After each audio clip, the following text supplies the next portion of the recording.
VVR housing private limited chairman వాసుదేవరావును arrest చేశారు పోలీసులు. హైదరాబాద్ అమీర్పేటలో ఉన్న రియల్ ఎస్టేట్ కంపెనీ బోర్డు తిప్పేసింది. శంషాబాద్ కొత్తూరు ప్రాంతంలో రైతుల దగ్గర భూముల్ని కొనుగోలు చేసిన వివిఆర్ కంపెనీ వారికి సగం డబ్బుల్ని మాత్రమే చెల్లించింది. అయితే ఆ ప్లాట్లను మాత్రం అక్రమంగా అమ్మేసింది. ఆ ప్లాట్లు కొన్న వ్యక్తులకు తమ భూముల్ని ఇచ్చేది లేదని రైతులు తేల్చి చెప్పారు. వివిఆర్ హౌసింగ్ కంపెనీ మొత్తం డబ్బుల్ని చెల్లించాకే తమ భూముల్ని ఇస్తామంటూ ఫ్లాట్లను కొన్న వ్యక్తుల్ని అడ్డుకున్నారు. దీంతో మోసపోయామని తెలుసుకున్న ఫ్లాట్ల కొనుగోలుదారులు పోలీసులను ఆశ్రయించారు. వాకాటి వాసుదేవరావును కొంతమంది ప్రజలను మోసగించిన అనే దానిపై అంటే వారికి కొందరికి ప్లాట్లను అమ్మి వాళ్ళు రిజిస్ట్రేషన్ చేసి ఫిజికల్గా పొజిషన్ ఇవ్వలేదు. ఆ ప్రాంతానికి వెళ్ళేసరికి అది రైతుల పొజిషన్లో తీసుకున్న ఆ ల్యాండ్ రైతుల పొజిషన్ తీసుకోబడ్డారనేది ఒక అలిగేషన్పై దాదాపు హైదరాబాద్ సిటీలోని చాలా ప్రాంతాల్లో కేసులు నమోదైనాయి. ముఖ్యంగా ఎస్ఆర్ నగర్ అమీర్పేటలో అతని ఆఫీస్ ఉన్నందున ఇక్కడ మన దగ్గర పంజాగుట్ట ఎస్ఆర్ నగర్ సిసిఎస్తో పాటు దాదాపు 4 కేసులు నమోదుగా అయినాయి.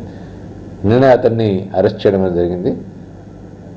అతడు హైదరాబాద్ చుట్టూ ప్రాంతంలో సైబరాబాద్ రంగారెడ్డి జిల్లాకు సంబంధించిన కొన్ని ల్యాండ్స్ ముఖ్యంగా కొత్తూరు దగ్గర కొంతమంది రైతుల దగ్గర నుంచి ల్యాండ్ పర్చేజ్ చేసి మరి అది ప్లాట్లుగా లేఅవుట్ చేసిన తర్వాత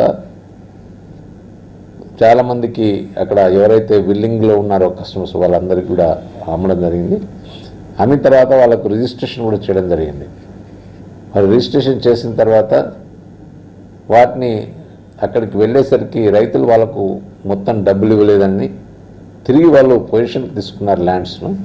మరి అక్కడ వీళ్లకు రిజిస్ట్రేషన్ చేసి అక్కడ ల్యాండ్ లేనందున వాళ్ళు వచ్చి సంబంధిత పోలీస్ స్టేషన్లో కంప్లైంట్ చేయడం జరిగింది. అంతేకాకుండా అతడు చాలా ఇటువంటి చుట్టుపక్కల ప్రాంతాల్లో దాదాపు 2008, 2009, 2010 ప్రాంతం నుంచి కూడా చుట్టుపక్కల ప్రాంతాల్లో లేఅవుట్స్ చేసి మరి భూమి యజమానులకు సరైన డబ్బులు ఇవ్వకుండా వాటిని ప్లాట్స్ను అమ్ముకున్న తర్వాత వారికి పొజిషన్ ఇవ్వకున్నందున వాళ్ళు చాలా కష్టం వాళ్ళంతా కూడా అంటే ప్లాట్ల యజమానులు పిటిషన్ ఇవ్వడం జరిగింది. దానిపై కేసు నమోదు చేసి ఇన్వెస్టిగేషన్ చేసిన తర్వాత అతన్ని నిన్న అరెస్ట్ చేసి కోర్టు పంపించారు. అంటే ల్యాండ్ స్పెసిఫిక్గా ఇంతని కాదు, దాదాపు అక్కడ అతని దగ్గర అతను చేసే పద్ధతి ఏంటంటే ఒక ల్యాండ్ 10 ఎకరాలు కనుక ఉంటే దానిలో కొంత మట్టుకే కొనుక్కుంటాడు, అది రిజిస్ట్రేషన్ చేసుకుంటాడు. ఆ రిజిస్ట్రేషన్ చేసుకున్న తర్వాత మిగతా దానికి ఈ అంతకన్నా ఎక్కువ ప్లాట్లు అమ్ముతాడు. అక్కడ ప్లాట్లు ఉండవు. మాకు ల్యాండ్కి డబ్బులు ఇవ్వలేదని చెప్పి అవి ఈ రైతులు పొజిషన్కి తీసుకోవడం జరుగుతున్నట్టు. ఈ విధంగా అసలు ఎవరైతే అమ్మబడ్డారో వాళ్ళ ప్లాట్ల యజమానులకు వాళ్ళకి అక్కడ లేకపోయేసరికి ముర్రో అనుకుంటూ కంప్లైంట్ ఇవ్వడం జరిగింది.